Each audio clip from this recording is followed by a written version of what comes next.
I want to tell stories, and I want to create characters, and I want to create worlds, IPs that are worlds, not just a one-off story.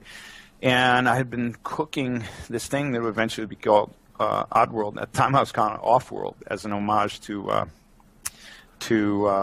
Blade Runner. And it turns out that it was taken as a game. I think it was called Offworld Intruder, and they denied us the trademark, because I think it was anyway one of the original 3DO sort of associated companies. So that if you were around the 80s and 90s, the biggest successes that had the longest fan base. Look at Blade Runner, right? How long ago did that come out? That came out when I was in high school, right. And everyone knows what Blade Runner is. There was only one, right? It wasn't like a whole bunch of cheap knockoffs, but it had that much potency. And again, not a film designed by a marketing department. Mm-hmm. Ridley Scott on Blade Runner, which was one of my favorite movies of all time, and they're as creatives, they're heart-wrenching stories. Because these guys, in the case of Ridley Scott, they re-edited his movie in the end, and they put cheesy narration on it, and they ruined an incredible masterpiece. Yeah, those conversations that studios would have with them around that, and it's well documented, isn't it? That it was a ridiculous slog through set design, and God knows. Exactly. They were driving it in a different direction to where they really wanted it to go. And I'm sure, he was a real easy one to work with, right? But still, I was like, if that was me, I think it's heartbreaking. I don't know if I'd survive, if you took my baby and then turned it into something that I knew it shouldn't be, and then the audience like, like I didn't know.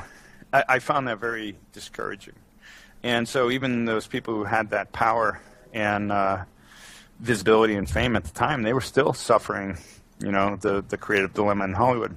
And production designer, not Sid Mead, but one of the on set, the guys building the sets. Production designer. And he said, Ridley, that Tyrell Corporation interview in the beginning? Mm-hmm. There was these columns, these big columns. I thought you were going to say the column. I was going to say the columns thing as well.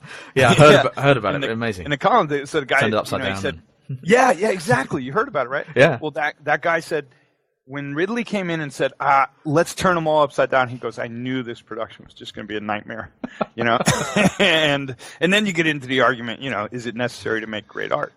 And that's a good argument, all I know is Blade Runner is a masterpiece, right? At least the director's cut, not the studio cut. But, Ridley Scott, is he a good business person? I don't know. But I think he'd put whatever it took to get on the film a great movie.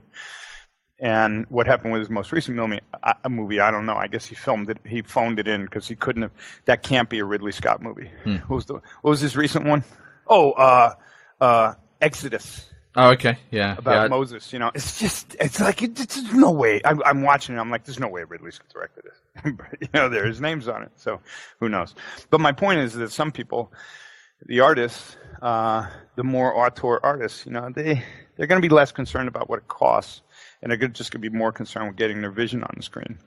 How do we were coming out of Stranger's Wrath. And while I thought Stranger's Wrath held itself in the marketplace, what happened due to the business of the marketplace really tanked it.